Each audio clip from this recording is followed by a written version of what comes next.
este pequeño encuentro era hablar de la atención. Y yo, inicialmente, mi idea era sobre todo hacer referencia a los problemas derivados de la atención. ¿Por qué? Pues porque estadísticamente se dice que hay un 3 a un 5% de la población que sufre de problemas de atención. Por lo tanto, en el centro nuestro escolar, si calculásemos los alumnos que hay en primaria, por ejemplo, que son, ¿cuántos puede haber? 300 y pico alumnos o por ahí, o más.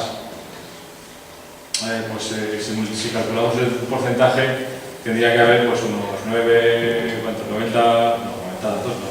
Si ponemos el 3% de 300 sería 9. ¿9 solo? No. Uno por clase. Resumiendo, uno por clase. Con niños, 33, Uno por clase. Debe haber un alumno por clase con problemas de atención. ¿Vale? Que eso, visto así, parece poco, pero en la realidad, en el día a día de estos chavales con sus problemas, la verdad es que en una clase, aunque sea de 20 y pocos alumnos, tener un alumno o dos alumnos con problemas de atención supone un trabajo en clase bastante considerable y evidentemente también las familias que tienen un hijo con un problema de atención también supone un problema añadido a lo que es la educación de un alumno, de un niño normal y corriente. Entonces yo iba centrado ahí fundamentalmente el asunto. Lo que pasa es que al final, bueno, vamos a hablar de la atención en sí, pero me voy a enfocar también, aunque a lo mejor hay gente que dice, bueno, yo veo que mi hijo tiene problemas de atención, pero nadie me ha dicho si tiene una dificultad real o no, ¿vale? Luego habrá que separar un poco qué es que no atiendo a falta de motivación, porque a veces se puede confundir el hecho de que mi hijo en clase o mi hijo en casa está con sus historietas, con sus historias, no atiende al profesor, no está siguiendo las clases, y eso habría que averiguar si realmente es un problema de atención o realmente es otra cosa, ¿no? Otro problema que va a tener o otras situaciones del propio sujeto, ¿no? Por eso hay que diferenciar un poco el asunto. Intentaremos descifrar qué es eso de las dificultades atencionales y qué características tienen los niños con problemas de atención, para que si vosotros, con vuestros hijos, notáis algo, pues bueno, podáis un poco, por lo menos decir, vale, pues no creo que coincida con esto que me están diciendo, simplemente, pues bueno, pues yo qué sé, no está motivado, le falta hábito, etcétera, etcétera, ¿vale? Y como siempre, cualquier pregunta que queráis hacer, levantad la mano, la hacéis, mejor si preguntáis cosas, porque va a ser menos aburrido. Si preguntáis va a ser más divertido y más interesante.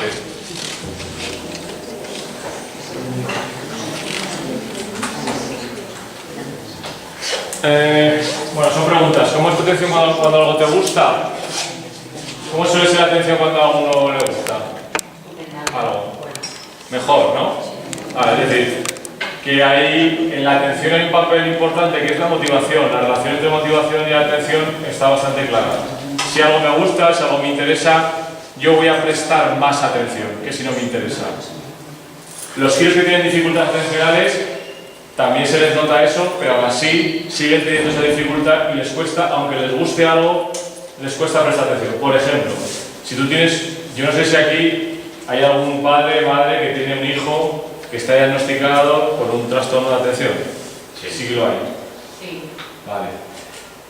Incluso estos críos, cuando están viendo algo que les gusta, por ejemplo la televisión, se les nota esa dificultad. Pues a lo mejor se mueven más, están más inquietos en el sitio, no paran, se pueden subir y bajar del sofá varias veces, ¿vale? Aunque les guste. Quiero decir que si yo a mi hijo o a mi alumno, insisto siempre en este tema de alumno-hijo, soy capaz como profesor de motivarle, de engancharle su atención, la conseguiré.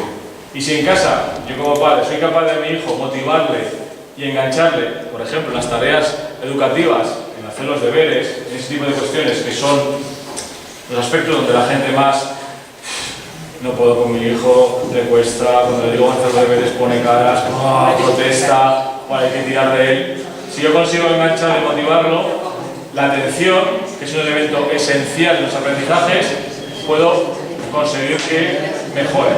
¿De acuerdo? Cuando son pequeñitos, la la motivación intrínseca que uno tiene que tener, es decir, la propia del sujeto para hacer las cosas, no está creada. Un niño pequeño me refiero, bueno, pequeño en general, pero cuando ya empiezan a tener tareas escolares y demás, que es donde la gente ya empieza a temblar, los deberes, las tareas, todo eso, esa motivación intrínseca que puede tener para hacer las cosas por el simple hecho de hacer las cosas, no lo tienen. Entonces debemos nosotros como padres gestionar eso. ¿Cómo? Como siempre, manejando las consecuencias del alumno. Tú haces una tarea, tú te comportas de una manera determinada y eso supone una consecuencia para ti. Si es deseable, para ti la repites. Si no es deseable, no la repetirás. En los estudios, en cualquier actividad, en cualquier aprendizaje, si tú le gestionas eso, el crío se motivará. Y si se motiva, atenderá más a lo que tenga delante, sean libros o sean, no sé, recoger sus juguetes, poner la mesa en casa, bajar la basura cuando son mayores, sacar el perro cuando son mayores. Siempre es así. Nosotros usaremos lo de siempre: refuerzos, refuerzo, castigos, de vez en cuando, pero refuerzo, siempre. Cuando además es un crío que tiene un problema atencional, eso todavía hay que insistir mucho más. Hay que ser más insistente en el refuerzo, porque el crío que tiene un déficit atencional, que tiene un problema atencional, no deja de hacer las cosas, por ejemplo las tareas, no las abandona, o la tarea no le cuesta 3 horas respecto a los sábados que puede hacer nada porque quiere, sino porque le cuesta mantener la atención. Tanto, para gestionar eso hay que reforzarle constantemente las cosas que va haciendo. ¿Cómo? Pues hay muchos sistemas, pero normalmente pues con felicitaciones, con cartillas de felicitaciones, con puntos, con consecuencias que vas a ganar, mil maneras para reforzar la conducta. Y es así como funciona. Y no hay otro sistema. No hay otro sistema. Porque el comportamiento humano funciona así. Es así. Nos podrán vender otras historias, pero funciona así. El comportamiento funciona así, ¿vale?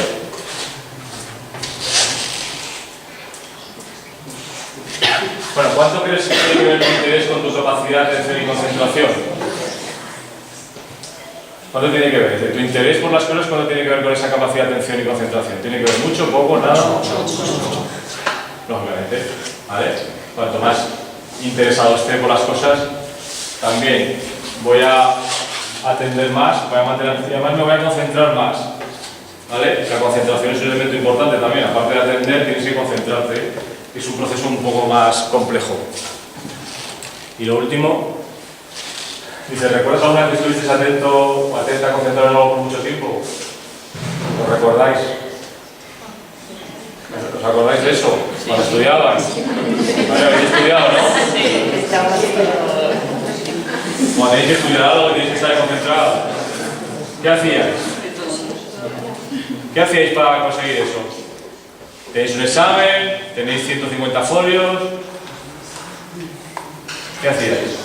¿No os acordáis ya? Hace mucho tiempo. ¿Eh? Bueno, aquí dicen que hacían esquemas. Cada 50 minutos me levantaba, me ponía la alarma, me levantaba y me iba a tomar algo, a lo que sea, y volvía. Vale, utilizaba técnicas de estudio, gestionaba el tiempo.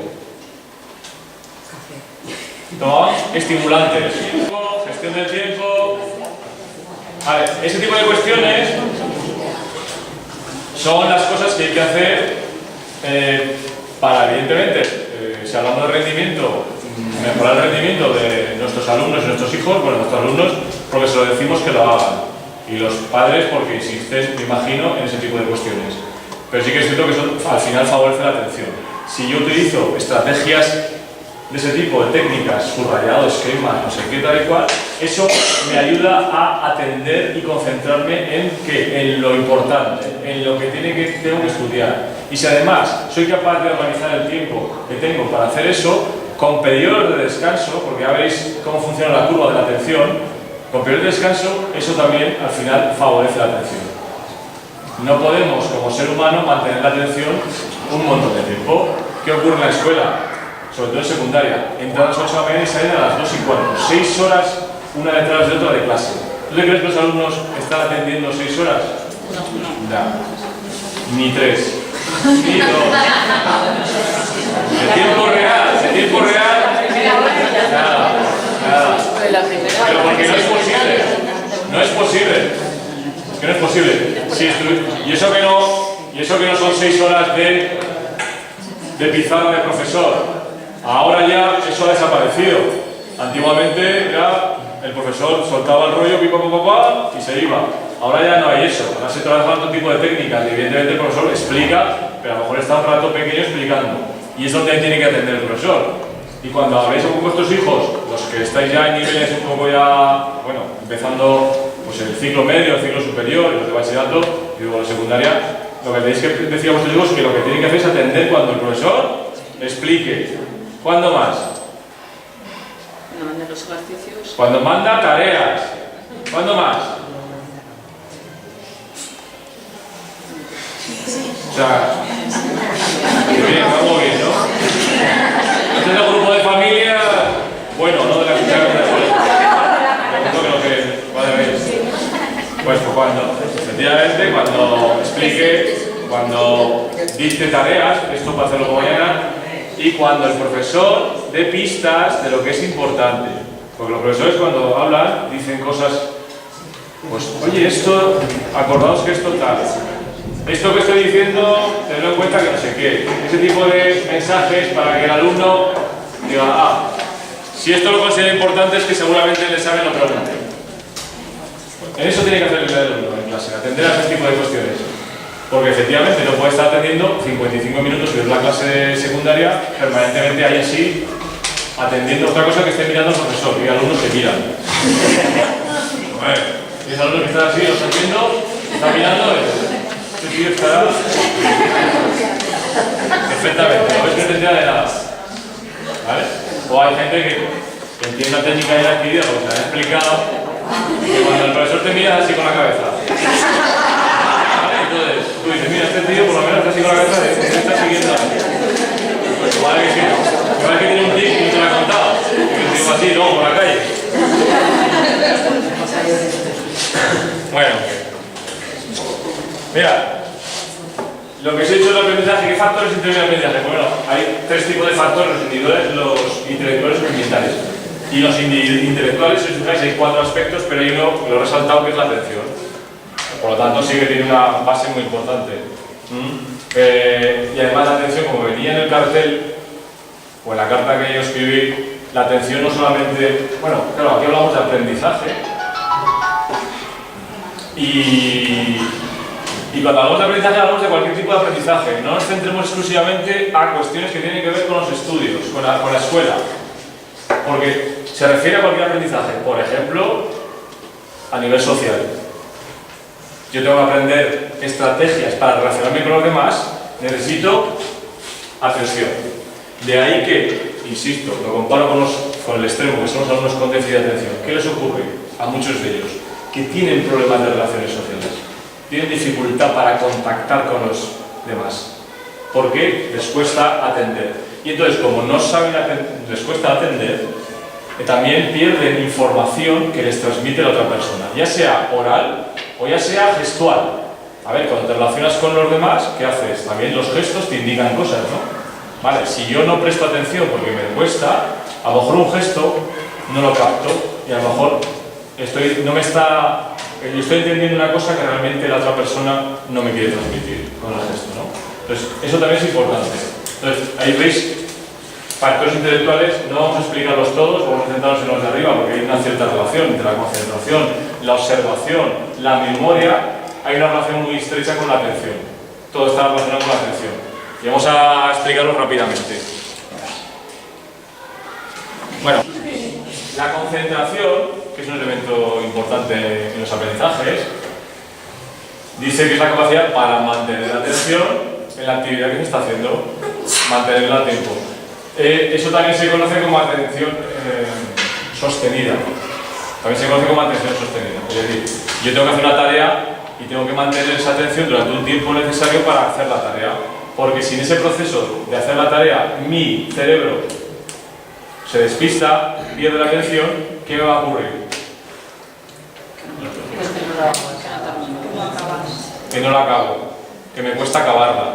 Y entonces aparecen los críos que de repente una tarea que puede costar 10 minutos, media hora, les cuesta el doble o el triple. Pero no porque no la sepan hacer, no porque no tengan ganas de hacerla, sino porque en ese proceso han perdido la atención durante muchos momentos y entonces, claro, pierdo la atención un rato, tengo que volver a releer lo que estaba haciendo. Vuelvo a perder la atención, o me levanto del sitio, me doy una vuelta, se me cae el bolígrafo al suelo, lo cojo, tal. Todo ese tipo de cosas que ocurren, que les ocurre a los chavales, pues afecta a la concentración, ¿vale? A la concentración. En cuanto a la observación, pues volvemos a lo mismo, es concentrar la atención en un objeto, ¿vale? Entonces, si yo soy capaz de centrar mi atención en un objeto, en cualquier cosa, voy a percibir con mayor precisión los elementos o los estímulos de ese objeto, ¿vale? Todos sus elementos. Por lo tanto, la atención aquí también está presente. Y en la memoria, es la capacidad de conservar experiencias e informaciones, permite repetir, recordar, retener, en relación con nuestro interés. Ya sabemos que la memoria es selectiva, recordamos y almacenamos lo que nos interesa, fundamentalmente. Te puedes acordar de aquel hecho que te ocurrió cuando tenías 4 años perfectamente y sin embargo lo que hiciste ayer no te acuerdas. Eso también puede ser por el Alzheimer o por alguna enfermedad, pero vamos. Interés por la atención que tú has prestado y la adecuada operatividad del cerebro. Bueno, pero vuelve a aparecer la atención como un elemento también muy básico en la memoria. ¿Vale? ¿Qué es la atención? Pues es la capacidad para centrarse de manera persistente en un estímulo o actividad. Mediante esa capacidad se dirige la actividad mental hacia el objeto o la acción, y en el aprendizaje la atención permite seleccionar lo más importante de lo que quieres aprender.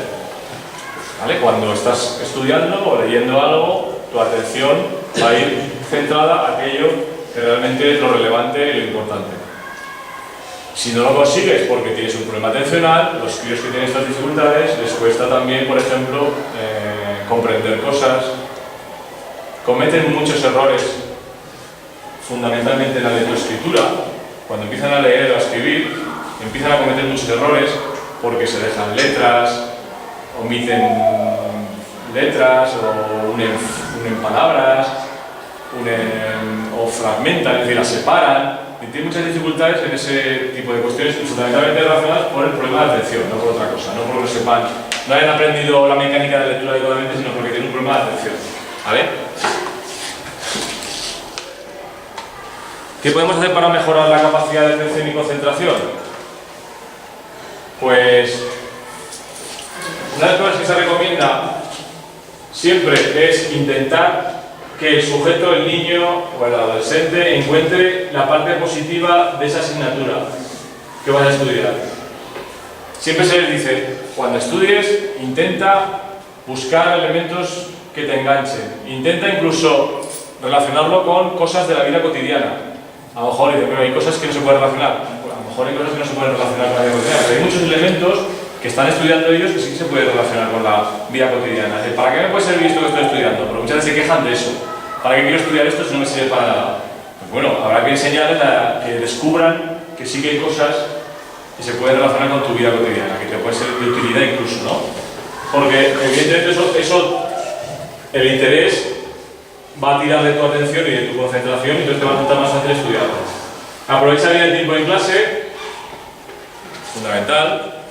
Insisto, si un crío está atento en clase, normalmente se lleva a casa el 50% de las cosas ya, si no digo más. Y a niveles pequeños, mucho. Porque lo vemos, porque luego chavales que a lo mejor, fíjate, chavales que luego en secundaria están fracasando escolarmente, cuando hablas con ellos te dicen, ¿cómo te fue la primaria? Ah, la primaria muy bien. Muy bien. No, tampoco estudiaba mucho, no, simplemente por escuchar al profesor lo resolvía. Evidentemente eran tíos con la cabeza normal, bien amueblada, pero claro, al llegar a la secundaria, ¿qué les ocurre? Que el hábito de trabajo no lo han tenido nunca, no han tenido esa capacidad de concentrarse y de estar permanentemente estudiando algo, y en secundaria, como les piden eso, ¡pum!, fracasan y caen en picado. Y casos así hay a montón. Aunque no tenga nada que ver con la atención, pues sí, os recomiendo, insisto, que el hábito de trabajo lo generéis abajo del todo. Si lo podéis generar en 3 añitos en 3. Y si no, en primero de primaria, que los críos tengan hábito de trabajo, que se sienten en casa todos los días a hacer algo, aunque sean 10 minutos, 20 minutos, media hora, pero que sí que hagan eso todos los días. Porque con eso vais a ganar un montón de cosas. ¿Vale? Ningún niño, lo he dicho más de una vez, te puede decir que no, que esto no me gusta, que aburrido es. Cuando tienes 6 años, 7 años, no te puede un niño decir eso. Cuando tienes 16 años o 15 años, sí, porque llevas un bagaje de estudio que está hasta las narices. Y entonces lo dices, estoy hasta las narices de esto. Pero esas edades no. ¿Vale? Entonces hay que insistir en eso. Bueno, evidentemente todo esto son elementos que acompañan a la atención. Hay que insistir en que si consigues que descubran lo relevante de lo que están estudiando, mucho mejor para ellos, porque lo hemos hablado por aquí, cómo consigo eso, hacemos técnicas de estudio, pues esto significa que si soy capaz de comprender y de extraer las ideas principales, me va a ayudar muchísimo a entender las cosas, y si yo las entiendo, normalmente ¿qué me ocurre a nivel emocional? Te sientes bien, y si te sientes bien, ¿qué pasa? Quieres más, quieres más. Quieres más, me motivo. Y si me motivo, presto atención a las cosas. Si presto atención a las cosas y estoy motivado, aprendo. Y aprendo más. Cuando que los niños acaben entendiendo las cosas es una herramienta esencial, fundamental. Entiendo que a lo mejor hay críos que les cuesta mucho más eso, porque hay críos que tienen más dificultades, pero hay que intentar lograr que eso sea así en todos los niños. Es decir, que lo del tema de usar la memoria como herramienta exclusiva para aprender es un error. Memorizar exclusivamente, yo memorizo esto y punto, es un error. Porque al final ocurre lo que ocurre, que cuando se enfrentan a tareas en las que evidentemente tienes que memorizar cosas, pero a ti te preguntan de una manera que no es literal, los críos fallan enormemente, se equivocan muchísimo y suspenden exámenes por ese motivo. No es porque no hayan estudiado, que me lo cuentan a mí los críos, si he estudiado, si no lo sé. ¿Y qué pasa? Es que la pregunta que puso era, no entendía muy bien lo que ponía. Yo me lo sé, pero es que yo escribí, y claro, ¿qué escribiste? Pues cosas que no tienen nada que ver con la pregunta. Entonces, eso es un fundamental, ¿vale? Bueno, y esto es una lógica que también yo requiere. Buenas. Buenas. Quería saber qué pasa al caso contrario cuando es un niño que está súper atento en clase, hace todos los deberes en clase, deberes que le mandan para casa, les deja 5 minutos para adelantarse, él se los adelanta, con lo cual llega a casa, no tiene deberes, porque se los ha hecho en clase. ¿Qué edad tiene? 9, en cuarto. Entonces no tiene un hábito de estudio.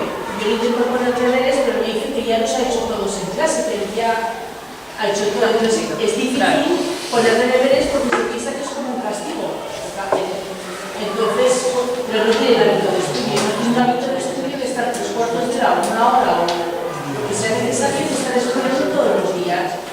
Eso no lo tiene. Lo que pasa es que aparte de hacer los deberes, hay otro elemento que no son los deberes, es estudiar. Y en cuarto de primaria hay que estudiar, aunque sea poco. Y estudiar puedes hacerlo, insisto, memorísticamente, que tengo que estudiar estos recuadros y estas cosas, y me lo estudio memorísticamente. Si tengo buena memoria, buena capacidad para eso, me lo puedo estudiar rápido, pero hay que insistir en que utilice estrategias. Y cuando tenga que estudiar, tenga un papel al lado para escribir cosas. Vale, ¿qué idea aquí sacas importante? Escríbete aquí en un papel. Ah, pues que no quiere. Vale, entra lo que he dicho al principio. ¿Cómo consigo que mi hijo haga cosas? ¿Cómo consigo que mi hijo haga cosas, incluso cosas que no le hacen mucha gracia? Pues ¿cómo lo consigo? Manejando las consecuencias, proponiéndole al crío un acuerdo entre tú y él en que si hace determinadas tareas que yo te voy a proponer o determinadas tareas que hay en la escuela, tú consigues beneficios. Beneficios. Lógicamente, si no las haces, no tienes beneficios. Porque si no, lógicamente lo que te dice él, tienes razón. Yo he hecho todas mis tareas, no tengo que hacer nada. Pero una cosa son los deberes y otra cosa es el estudio. Y aquí parece ser que que todo va unido. Y no es así. Desde pequeños tienen que diferenciar lo que son las tareas de deberes y lo que es de estudiar, leer. No digo memorizar, sino leer las cosas que han visto por la mañana, las cosas que el profesor explica por la mañana, es por la tarde sentarse y leerlas. Eso. Leerlas. Y que de lo leído, que te cuente a ti lo que ha leído y lo que ha entendido. Y para determinar si ha entendido lo que está leyendo o no. Para saber si ha estado atento al profesor o no. Ese tipo de estrategias. ¿Cuánto puede suponer? Pues son pequeños, no van a estar 2 horas haciendo eso, evidentemente. Pero ya te digo, que esté media hora, 3/4 de hora tocando un par de asignaturas, sería suficiente. Pero claro, si no lo quiero hacer, debemos jugar nosotros somos la autoridad en casa. Muy bien, muy bien. ¿Tú has acabado las tareas en clase? Sí. Pero debes entender que tienes que coger hábito y tienes que hacer cosas en casa. Aunque sea poco. Y las cosas en casa son estas. Tienes que leer esto, tienes que hacer una actividad de este tipo, tienes que estudiar de tal cosa. Y lo vas a hacer si quieres conseguir que luego te deje jugar a no sé qué, ver no sé qué, etcétera, etcétera.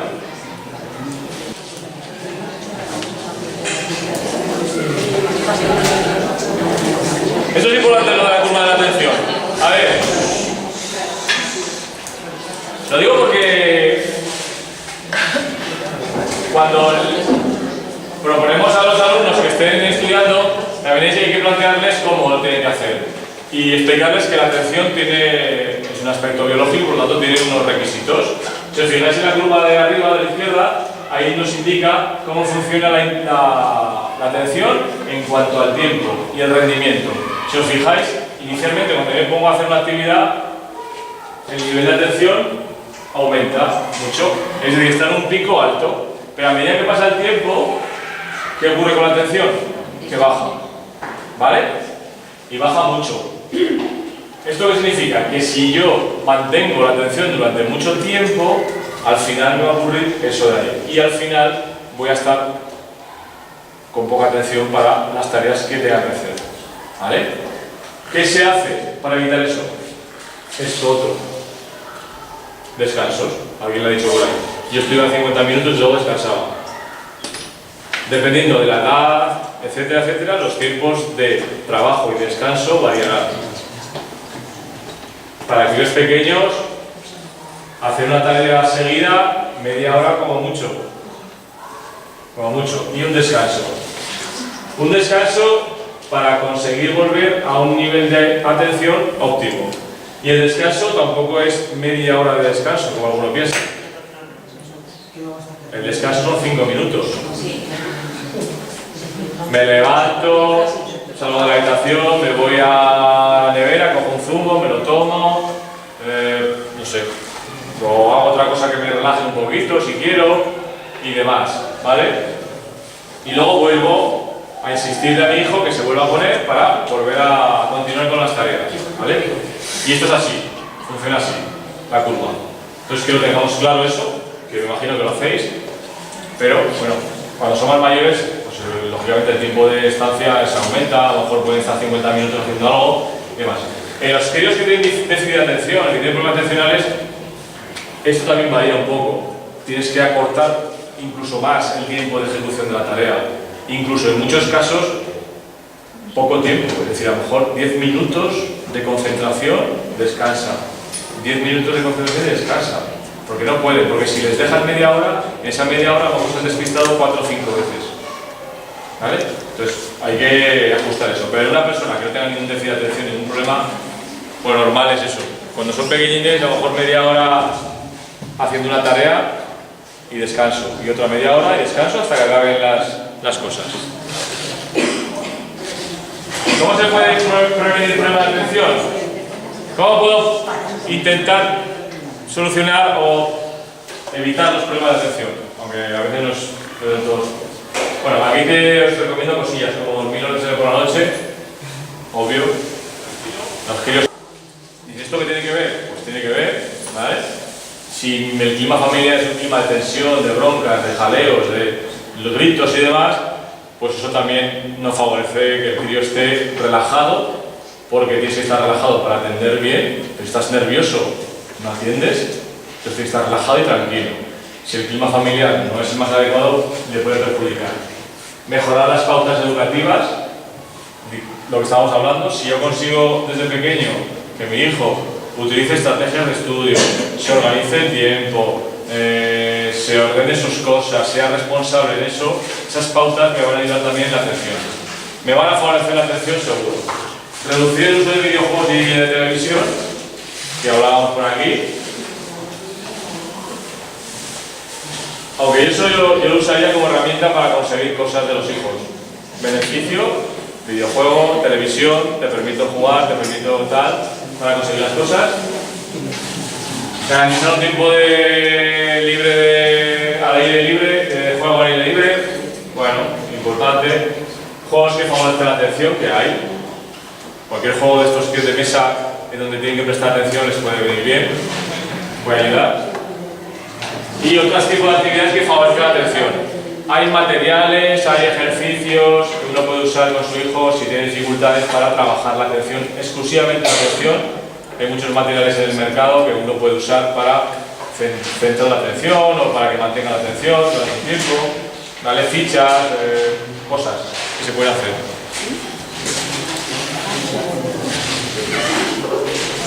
Pautas para mejorar la atención.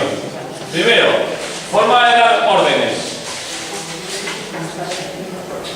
Cuando damos una orden debe ser breve, clara y concisa. ¿De acuerdo? Si hablamos a los hijos y les damos órdenes así un poco intermezclado todo, no se enteran. Hay que dárselas breves, claras y concisas. Y además, a ser posible, no de habitación a habitación. ¿Vale? Algo que en las casas suele ocurrir normalmente. Si te llaman, ven aquí, y la otra persona, la hija que está en la habitación jugando, viendo no sé qué, no se ha enterado, y entonces ¿qué ocurre? Que la bronca viene, no me han hecho caso, bueno, te he avisado ya 2 veces, no me han hecho caso. Pues ¿por qué? Pues porque por eso, porque no puedes gritar de lado a lado de la casa, a ser posible. ¿Vale? Con los niños que tienen déficit de atención, hay que hacer esto como más insistentemente y además incluso, o sea, cogiéndole de la cabeza, bueno, aquí de la barbilla, de tal manera que te atienda bien, que te mire y que las órdenes las capte bien. ¿Vale? Porque aunque a un crío normal, a lo mejor, se lo dices así tal, no sé qué, y se entera, a un crío con déficit de atención, le das un par de órdenes y la segunda ya se lo ha olvidado. ¿Vale? Y te dice, bueno, ¿y qué tenía que hacer después, mamá, que no me acuerdo? No es que no se acuerde, es que se ha despistado. Y entonces no ha cogido toda la información. ¿Vale? Mantener contacto visual con el alumno, bueno, con aquel alumno, pero con el hijo, ¿vale? Con contacto visual. Enseñar estrategias de autoinstrucciones. Esto es muy interesante. Yo creo que para todo el mundo. Tengas un problema de atención cuando no lo tengas. Son instrucciones que uno se da en el que estableces determinados pasos para hacer algo. En este caso, es un ejemplo para trabajar que no me despiste. Cuando estoy haciendo una tarea, una actividad que puede ser, no sé, resolver un problema de matemáticas o hacer una actividad en concreto, el sujeto se va diciendo cosas mentalmente para desarrollar la actividad de tal manera que no se escape ningún elemento. Y se dice, bueno, escucho y pongo atención a lo que tengo que hacer. Eso se lo dice uno mentalmente, ¿eh? Luego dices, cuando leo me fijo mucho. Pienso lo que tengo que hacer. ¿Qué tengo que hacer? Esto que tengo delante. Hago el ejercicio con cuidado. Puedo hacerlo bien. Repaso con atención y corrijo lo que esté equivocado. Y por último lo conseguí. Soy bueno en esto. ¿Vale? Son instrucciones, pasos para desarrollar una acción, una actividad. Si es algo de estudio, de estudiar, por ejemplo, si esto es una cuestión de leer algo, o estoy en un examen, yo a los que tienen déficit de atención secundaria les digo, vale, tienes un examen, ¿qué te ocurre? Es que, me despisto y tal, vale. Pues dite a ti mismo, vale, primer paso, ¿qué tengo que hacer? Vale, tengo que leerme todas las preguntas del examen. Bien. Segundo paso, ¿qué tienes que hacer? Pues aquellas que me suenan las cosas voy a contestar, vale, muy bien. Tercer paso, ¿qué tienes que hacer? Vale, pues volver a leer esa pregunta, a ver de qué va. Cuarto paso, eso, que parece una tontada, en los críos que tienen problemas de atención, se van. Entonces, son estrategias para decirse a sí mismo. Y lo bueno que tiene además es que al final, si os fijáis, hay palabras que favorece la autoestima. Puedo hacerlo bien, repaso con atención y corrijo lo que esté equivocado, lo conseguí, soy bueno en esto. Es decir, introduces elementos que van a aumentar la valía de la persona, que es muy importante, fundamental también. En todo el mundo, en cualquier persona es fundamental, pero en los críos que tienen déficit de atención, esto es vital, porque suelen ser chavales que también tienen problemas de autoestima. Bajita autoestima, porque claro, fallan muchas más veces, les cuesta mucho más las cosas, entonces normalmente muchos de ellos tienen una autoestima bajita. Entonces que uno se diga a sí mismo, lo estoy haciendo bien, lo he conseguido, eso es muy positivo. La motivación, para motivar. ¿Cómo puedo hacer para motivar a mi hijo? Pues primero, premiar conductas adecuadas. Siempre hay que premiar las conductas adecuadas, siempre. No, pero esto que hace normalmente porque lo va a premiar, porque va a decir nada. Sí, sí. Y cuando hablo de premiar, no es darle algo físico. No solamente hablo de eso, hablo de decir, qué bien lo has hecho. Eso, punto.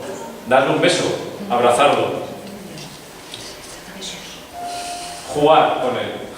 Esos son premios y no es la chuche, unos cromos, vámonos al cine, no sé qué, no sé cuántas. No solamente eso, que lo otro también vale, pero premiar puede ser eso. Premiemos siempre las conductas adecuadas, siempre, siempre. No os duela, que os digan pesado. Transmitir el concepto de ganar doble. ¿Ganar doble qué significa? Que si tú haces esto como yo quiero que lo hagas, vas a ganar más. ¿Vale? Porque creo que hay que enseñarles a que hagan las cosas, pero además también, sobre todo después, con una calidad. Tú les puedes enseñar a hacer las cosas, pero además quieres que la hagan bien, o con una calidad determinada. Tienes que hacer estos ejercicios y además de hacerlos, quiero que la letra esté bonita. Eso, si se lo planteas, eso es ganar el doble, ¿no? Además de hacer la actividad, que por eso tienes un premio, por hacerla simplemente vas a tener un premio, pero además por hacerla con estas condiciones, te voy a dar un doble premio. ¿Vale? Entonces es un estímulo para conseguir motivación. Hombre, hacerle comentarios a mí sobre lo que está haciendo es muy importante. Cuando trabajo con mi hijo, cuando trabajo con mi alumno, debemos estar diciéndole constantemente, a ver, ¿qué estás haciendo? Muy bien. Sigue, continúa. A ver, esto, explícamelo. Y yo interactúo con él, le digo cosas, intervengo y le voy soltando cosas. Y además, en esos procesos, en los que tú vas viendo que está haciendo la actividad, le voy reforzando incluso en trocitos pequeños de la actividad. A lo mejor tiene que hacer 5 problemas, ha hecho uno y yo le refuerzo. Venga, haz el segundo, me llamas, lo veo contigo, a ver qué tal. Muy bien, felicidades tío, lo estás haciendo muy bien, venga, vamos a por el tercero. Y vas reforzando. Como he dicho antes, que si yo refuerzo, me siento bien, y si me siento bien, lo que hago es continuar con los retos. Y si tengo que hacer 5 problemas, pues a lo mejor continúo. Y a lo mejor el chaval dice, oye, ponme uno más porque me siento muy a gusto haciendo problemas.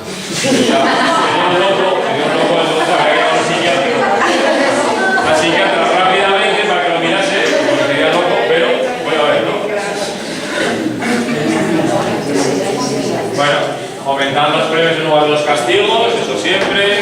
Premiar antes que castigar. Castigar solo se castiga cuando la conducta es inadecuada. Prestar atención cuando realiza algo positivo, recordar su acción de contacto físico, sobre todo cuando son pequeños, cuando son adolescentes, el contacto físico lo rechazan, a no ser que sean de sus iguales, pero de los padres lo rechazan normalmente. Dame un beso, hija. Otro día, hoy no tengo, hoy se me ha atascado. Entonces, pero sí que los niños pequeños, como críos, con la primera infancia y todo eso, sí que les gusta eso de los besos y que les achuche, normalmente, ¿no? ¿Vale? Cuando realiza algo positivo, hay que estar al loro de nuestros hijos de cuando están haciendo cosas positivas y decírselo. No penséis que es algo que tienen que hacer por la obligación. Lo de la obligación, ya lo he dicho más de una vez, es mentira. Es un invento que nos metieron en la cabeza hace años. Es mentira. No hay obligaciones.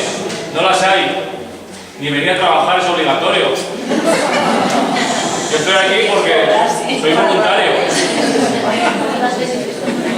No es obligatorio. Bueno, y un sistema de puntos para premiar es un sistema de recompensa, pues es cualquiera, pero bueno, lo de los puntos es un sistema sobre todo para críos a lo mejor de ciclo medio para arriba, que entienden lo del concepto de número y todas esas cosas, pues entienden bien. Pues sirve, pues conseguir puntos por hacer las cosas, luego esos puntos se canjean. Pues cuando íbamos al supermercado y nos decían, toma esta tarjetita, cuando consigas tener 50 cositas que has comprado, te regalamos una vajilla completa de no sé qué. Y había gente que iba ahí con sus boletos para que le sellase. ¿No habéis hecho eso nunca? Sí. ¿No? Pues lo mismo.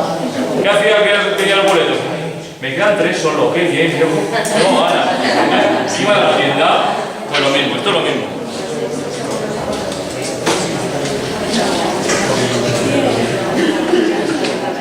El control de los estímulos.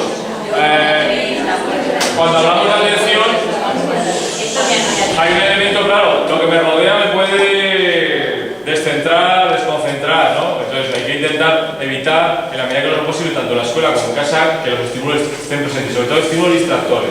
Tanto cuando estoy en la habitación, con el crío está en la habitación, tiene que ser una habitación libre de elementos que me distraigan. Y yo, sinceramente, si alguien estudia, su hijo estudia en el comedor o en la cocina, yo lo siento, me parecen sitios inadecuadísimos. ¿Y el comedor por qué? Porque el comedor normalmente es un sitio donde está la familia, por lo tanto va a haber gente. Y en la cocina, imagínate, es un sitio donde va a entrar y salir gente. Entonces, si además tengo un problema de atención en ese sitio, no es el mejor para que se concentre. Pero bueno, cada familia tiene lo que tiene o piensa lo que piensa y los coloca a sus hijos donde quiere. Ver, control de estímulos, enseñar técnicas para organizar el tiempo, ¿vale? Cómo organizar el tiempo para trabajar, ¿vale? Lo mismo, si son pequeñitos, dedicar un tiempo para eso. Hay una estrategia que a mí me encontró que me parece interesante, que era que los críos, cuando son pequeños, o mayores, pero bueno, cuando son pequeños, que cuando volvían a casa y tenían que hacer algo de alguna actividad escolar, lo que hacía la madre era colocarle un tipo de tapete de un color. De tal manera que sacaba el tapete, lo colocaba en la mesa y sabía que la niña que eso era el momento del trabajo. Cuando acababa el trabajo le retiraba el tapete y era la sala de juego. Sí, había estructurado que tapete en mesa, estudio, trabajo, tapete fuera, si se supone que ya puedes hacer otras actividades. ¿No? Es una forma de que ella se dé cuenta de cuándo es el momento de hacer las cosas y cuándo no es el momento. ¿Vale? Organizar el tiempo, transmitir la información de manera explícita, concreta, clara, tienes que hacer esto, sin rodeos, sin muchas explicaciones de las cosas, ¿vale? Cuantas más explicaciones damos a los niños, peor, es peor, os lo garantizo, porque aparte no lo entienden, te escuchan, pero no entienden lo que estás diciendo, sobre todo con niños pequeños, Disminuir los tiempos de